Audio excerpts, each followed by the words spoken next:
Okay, in this video I'm just going to try and explain HLG footage. So let me preface this video by saying I'm not a professional colorist, and there are probably tons more qualified people out there to give a bit more insight, and hopefully this will get expanded in the comments. But somebody asked me the question, and there's not a great deal of information out there, and I just wanted to try and explain some of the basics on this. So, I mean, at the very base of it, HLG is essentially one of the profiles on the camera, one of the color profiles. So if we jump into the quick menu, which may look slightly different to yours, I'll link a video on quick menu if you sort of don't really know how to use this.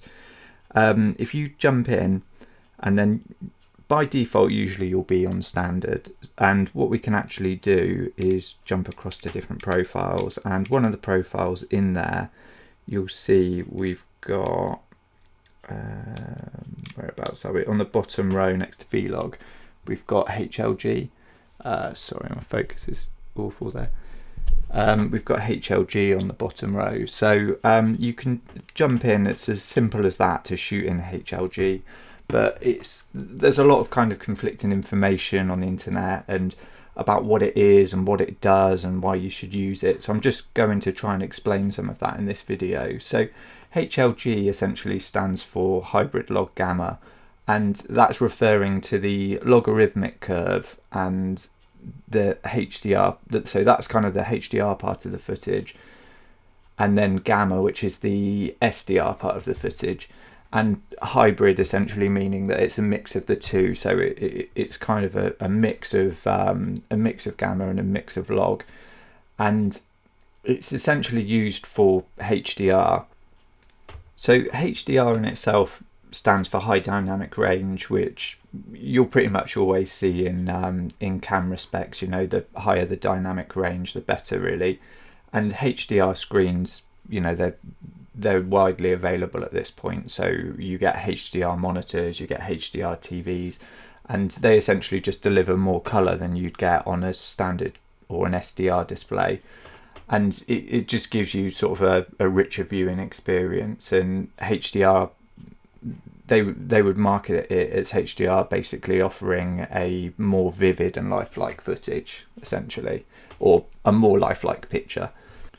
So HLG kind of falls into it under, essentially HLG is a form of HDR video. So it was created by the BBC, which is the British broadcast company, in collaboration with a few other people, and it's quite a clever technology because it gives an enhanced HDR image to support those HDR compatible devices, and then it kind of falls back to SDR for other devices. So it essentially gives footage that can be used on both, which is quite nice. And although it's not fully backwards compatible, it does offer a good middle ground. It essentially means that people like the BBC can integrate it into their broadcasting workflow without too much upheaval. So as we mentioned before, HLG is one of the color profiles available on the Panasonic cameras, and it's actually available on a lot of other camera brands on the market. It's becoming quite a popular profile, or quite a common profile in cameras. And to use it, you're going to want to make sure that you're actually in the 10-bit shooting mode. And we'd covered that in another video, but essentially anything outside of MP4 is going to be pretty much a 10-bit shooting mode. So if you're going to try and produce HDR footage, just make sure that you're using 10-bit on the camera to get the most out of it. And the same really if you're planning to shoot V-Log. Again, it's much better to shoot V-Log in 10-bit than it is to shoot it in 8-bit. So I'd always kind of recommend that. That will reduce kind of the introduction of artifacts and banding and the kind of problems you have sometimes when you'll come to grade it.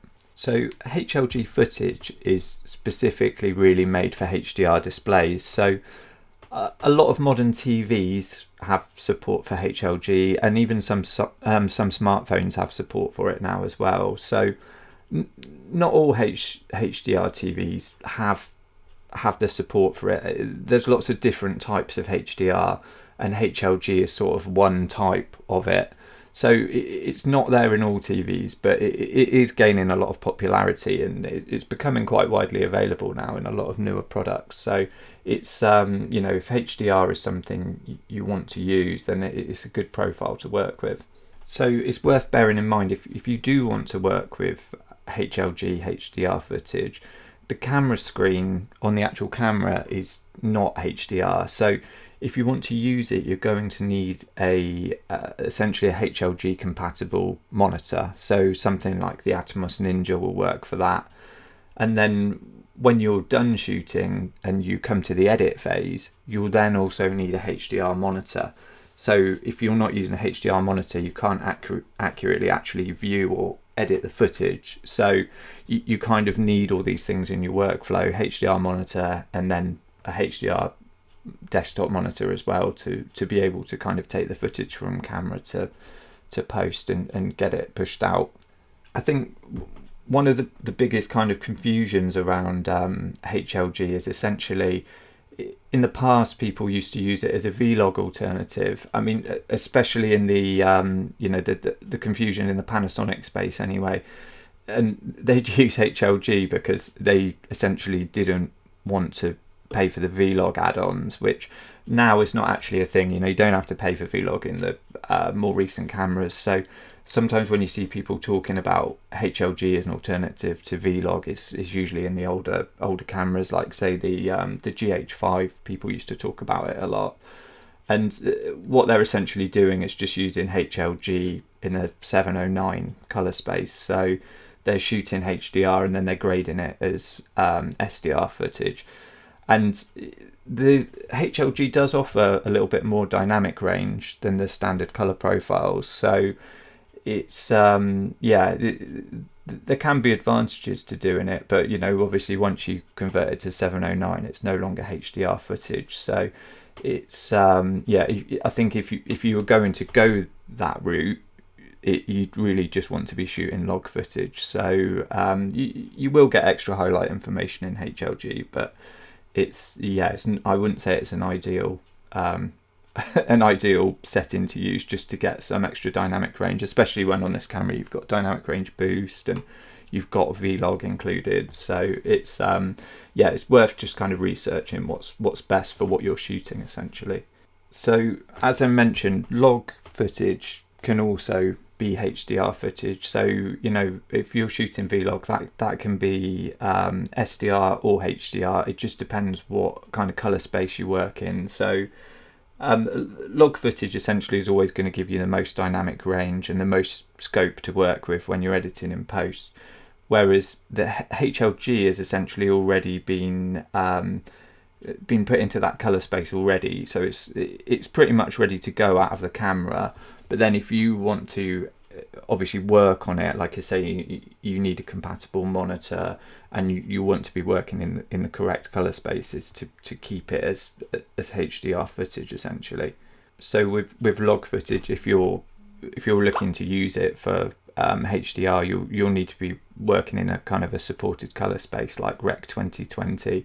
Whereas the standard profiles on the camera will, you know, they're all generally sort of Rec 709 profiles, and with log, obviously you've got the option to, you know, do what you want with that. It's more of a kind of you know, a flat picture profile that you kind of decide in post where you want to go with it. And then the last question that I get asked a lot about HLG and HDR is, can you actually use it on YouTube? And the answer is yes, you can actually upload HLG footage to YouTube at the moment. It does have support. I'll leave a link in the description below and you can check that out and sort of see how it works. But yeah, it's an interesting picture profile, and you know, forgive me if there are any little bits that are kind of wrong in anything I've said, but you know, that's sort of my understanding of all of it. And yeah, I'd be interested to kind of know in the comments if there are people out there who are using it and people that are kind of yeah, what their kind of workflows are like with it. It's not something I've used a great deal. I have done a couple of projects that have required it, but it's yeah, it's a very small percentage of any of the work I've ever done. So yeah, I'd be quite interested to know sort of how many people out there actually use it. If you found this video useful, I'd appreciate if you could give it a like. If you want to see more content about the Panasonic GH6, then check out the playlist on this channel, and please subscribe.